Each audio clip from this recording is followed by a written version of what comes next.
Hello and welcome to another episode of Work 2.0, the podcast. I'm your host, Rachel Wells, and this is where we talk all things AI, money, the future of work. Today, I have with me Trisha Epp. She is Director of Innovation at freelancer.com. Welcome, Trisha. Thank you. It's a pleasure to speak with you. Yes, it absolutely is. And we're here today to talk about, obviously, Artemis II, right?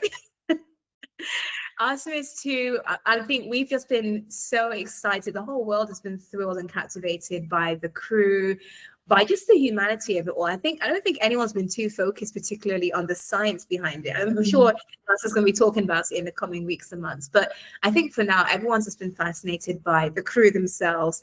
But there's another thing that's been stealing the spotlight, stealing the attention lately, not just the crew, but what have they been holding? Tell us more about it. It's been so fun for me to watch all of the coverage of Artemis because whenever you see the astronauts, they're always like playing with this little ball.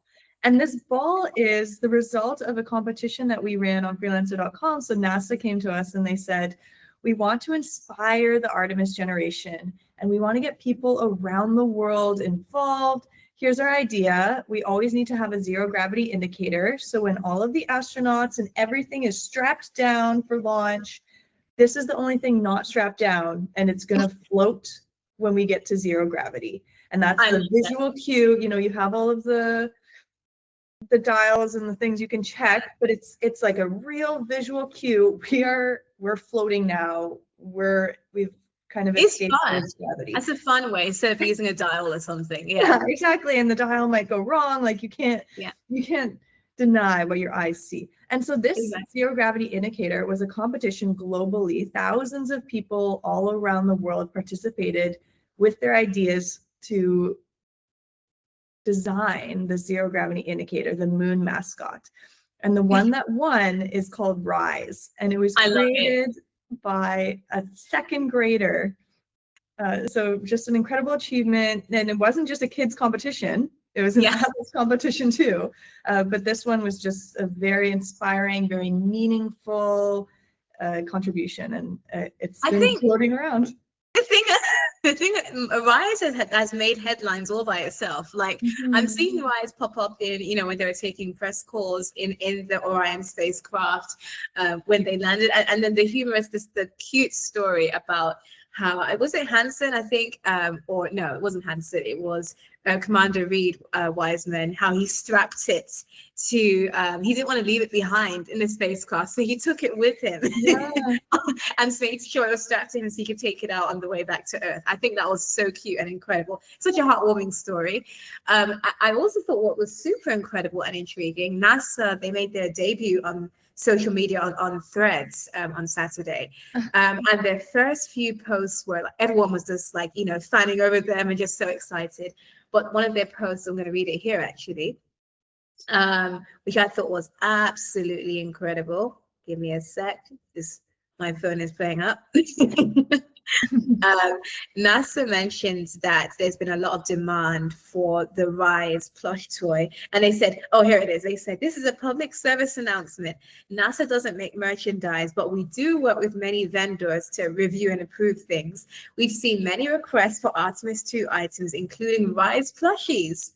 So this is so cool, and our team is currently in the review process. It said because production takes 60+ days, it will be a little while before they're ready. Keep an eye on NASA exchange stores for authorized items. Did you expect that to happen for this demand? Fantastic. Yeah, and this is, what I was going to say when you're talking about Commander Reed taking Rise out. It's a hot commodity. Everybody, so many people have contacted me and us too. We've asked NASA like, hey, can we have one?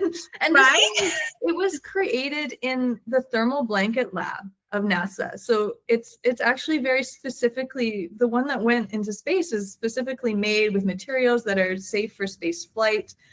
So it's extra special. Probably the ones that we're keeping here on Earth can be a little bit less intensive materials. The technical details that don't have to be so strict. Yeah, of course. But you didn't expect like it to gain the popularity that it did, did you?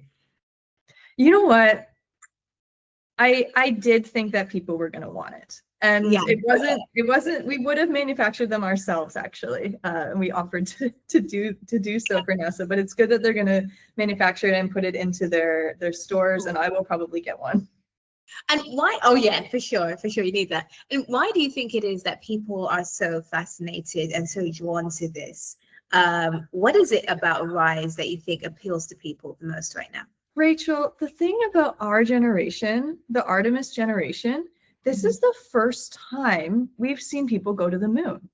My parents told me they watched the launch, they watched the landing, and it reminded them of being kids and watching those missions, the Apollo missions. And so for us, this is our time to experience the excitement of humanity exploring the cosmos. And Rise is an incredible symbol of that, because Rise is based on the picture taken during the Apollo missions of Earthrise over the moon. And so It's beautiful, yes. It's a moon with the Earth as its cap, which is just an echo of that image. And so it has this history baked in, but it also has the future baked in, because we're returning to the moon. It's such an exciting symbol. Yeah, it's historic, and I think it's something that also, the kids of today, as well as today's generation, can pass down to their children, to the next generation who may not have seen Artemis II, and say, look, here's a piece of history and present, history in the making that you can take with you. As we have Artemis III, Artemis IV, right? But at least we can say we've had this piece of history with us. I think that's incredible. And it's taking a step back, thinking about freelancer.com. Your site is often associated with the likes of Upwork and Fiverr. For freelancer.com, what is it that makes freelancer.com different from other freelancer marketplaces? First of all, we're the world's largest marketplace. So we are global. We're all over the world. We have over 80 million users, nearly 90 million now. And so that incredible international reach sets us apart for a lot of folks. And this is why over 10 years ago, NASA started working with us, because they wanted to do open innovation. They have a program that we work with called the Center of Excellence for Collaborative Innovation, which is, I love that. Yeah, which is getting NASA problems solved by people around the world who have the expertise to solve them. The other thing that really sets Freelancer apart is when people think of gig work, they might think, okay, you can build me an app, you can edit my book. Yeah. These kind of gigs. And Freelancer also works on the highest end technical problems like spaceflight, like genome That's not your editing. typical freelance gig. It's not your typical gig, that's right. But if you bring Freelancer, your hardest problem in any industry, because of our international network and the expertise we have in-house, I mean, my background's in physics, we're able to find the person who can solve that problem. And so let me give you another good example. On this Artemis mission, much less visible than Rise, was software that was tested by work done by a freelancer through freelancer.com. And so, yeah, NASA came to us and they said, we need to update this open source software that we're using to do automated testing that is going to check the software that's in the Orion spacecraft. Can you find this person? And we found a software engineer who's Norwegian, who was working in Japan on automotive software. And he was the guy who had that expertise that NASA needed. So it's a very needle in a haystack situation. It's an enormous success story for using gig work and freelance work to do this kind of space exploration. So that kind of leads me to my next question when it comes to your center of excellence and solving those unique problems, which we're seeing, there's a stat that says that freelancers will make up more than 50% of the US workforce by 2027, and that's just in a year from now. So I can totally see how this is going to be a huge deal. But we're talking about freelancing, solving unique problems. We're not talking about your typical copywriting, email marketing, social media management. These are very unique skills. Walk me through, what's your process like? How do you identify that needle in a haystack? How do you identify that top talent? There's only a few people, obviously, that can solve that problem. There's tons of people who could do copywriting, but only a few people who could solve that very unique problem for a client like NASA. How do you identify those experts? What's your vetting process? Walk me through it. How would someone get picked? Yeah, so I'm kind of like it's kind of like bounty hunter. You put a prize on a solution, and we run a competition model. So NASA will bring us a problem, and we go through an entire challenge design to make sure we get the problem right. And then we put this problem out in a competition format to the world, and we say, here's what your solution has to have. Here's the due date. And people in many walks, and especially we love seeing cross-industry solutions, a solution that comes from another industry that's able to come over and be translated to new work. Yeah. They give these ideas, and then a panel of experts judges them. And so it's really simple to think about in the RISE concept. So this was a design competition. It has to fit within the small 6x6 size limit. You have to label the materials, label the colors, and then it's judged by a panel of experts, ending with the astronauts, the Artemis II astronauts. They chose that design. Yeah. And for technical problems, such as how do you refuel spacecraft in microgravity, we run the similar competition. We say, bring us your ideas, and then expert judges were going to look at it and see this is feasible, this is not feasible. And that's how we surface these top ideas. And sometimes there's a phase 2, create a prototype, a phase 3, independent testing of the prototype. And that allows us to surface the best in the world. And the people that participate, sometimes they're professionals working in the industry. Sometimes they're retired. You know, a retired engineer from MIT. And right? Okay, they made their money, they're done, but they're still interested in solving interesting problems. They don't want to work a 9 to 5, but for the good enough, crunchy enough, interesting enough problem, they'll get into it. Sometimes the people who participate are students who are looking to start their career. They want to have this accolade saying NASA awarded them as the best idea in this category. Perfect for their portfolio. Yeah. So all across, this is how we find the right people. And so once that person is found, so you have there's no age limit or age, let's say, limitation, right? Because you have a second grader. Is there like, how young can you be? Yeah, so typically freelancer.com, we do have age limits. So you have to be 18 and older. If you're a kid or a student, then you're going to have a parent or guardian or consult to actually submit it. And if there's a paid money prize, to receive the money prize. And that's for protection of people who are underage. So once someone, like, let's say they're successful, how does it work? So do they just get paid for that project? Or is it just a matter of visibility? Or is it visibility as well as getting paid? And potentially, do they get future contracts as well? Yes. So often we'll list a prize amount. So if you can figure out how do you improve our precipitation measurement devices, there's a prize pool of $300,000, and you'll receive a portion of the pool depending on how many winners there are. Right. And that money that you win, as opposed to a grant or a contract method, there's no strings attached. You don't have to do any more work. You've done the work, you get the money, enjoy your vacation. Or, you know, whatever you want to spend that money on. And sometimes if there's a phase 2, or if you're a startup working in that industry, you'll probably reinvest that money. You'll probably use it to drive your product forward, but you don't have to. And we have seen lots of great examples of, now I've come up with this idea, I won the prize, and we are moving forward to try to get this work into space flight. Or I received the prize for this, and I actually received venture capital carry-on funding, a lot of great media, positive sentiment. So it can help position for, you know, you've been awarded by NASA as the best in class. That's positioning for you, but you get money too. Yeah. Exactly.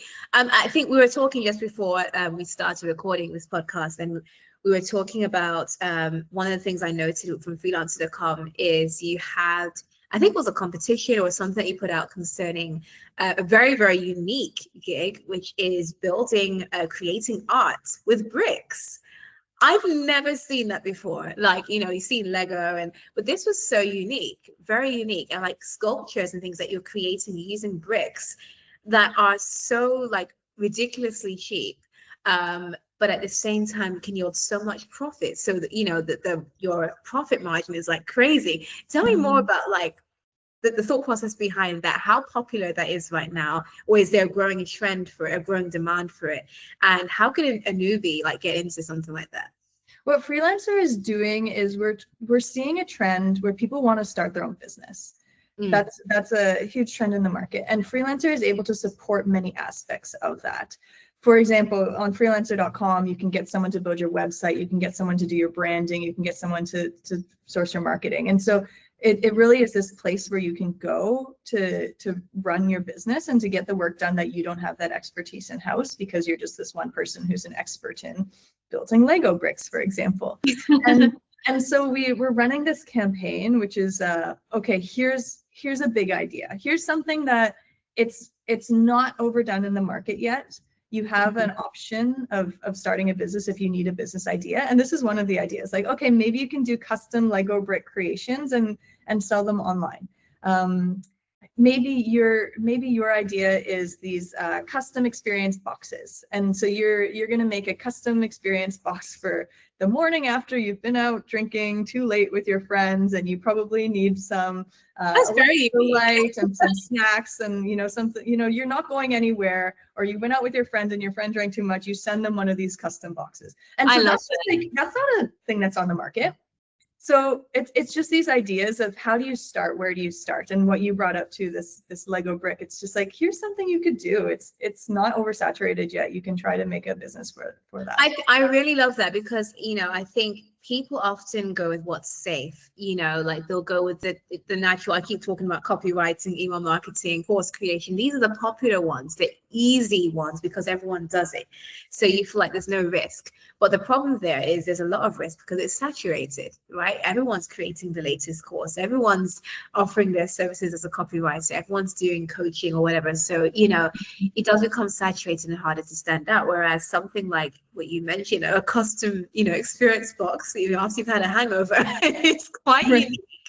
Or a custom Lego brick art is something that is just hardly heard of. And I think what you guys are doing is incredible, because you're opening up a world of opportunity where people get creative and innovative and start having fun again. I think people lose a lot of that creativity and joy and fun in life when they start a 9-to-5, unfortunately, and they forget about just how creative they are. Final thing for me that I had to ask you is, so like how unique and wild do these challenges get? Like, what's your, okay, we have NASA, like the Rise Plush toy. Who would have thought of a zero gravity toy, right? Has there been any other like wild idea that you have like crowdsourced, found a freelancer to provide? Tell me about one of those experiences. Rachel, so many. And to the point where sometimes the contest owner says, we don't think you're gonna do that. Like, we don't think you're gonna get it. It's not possible. We already have like the best version. And then we say, bet. Watch this. So, okay. In Freelancer, we're doing genome editing medicine, crowdsourcing on freelancer.com. It's sort of just a mind-blowing type of work that we're able to do, which is super cool. We do a lot of spaceflight work. So on this Artemis II mission and on future Artemis missions, we've done a lot that's going towards that. We've worked with the Center of Disease Control, looking at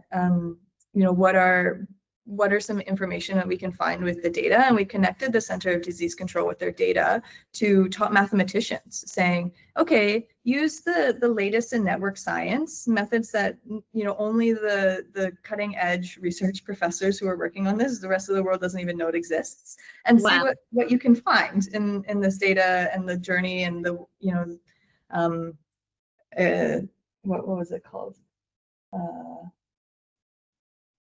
Like hazards and threats, human health hazards and threats, like what we can find using the data that we have there.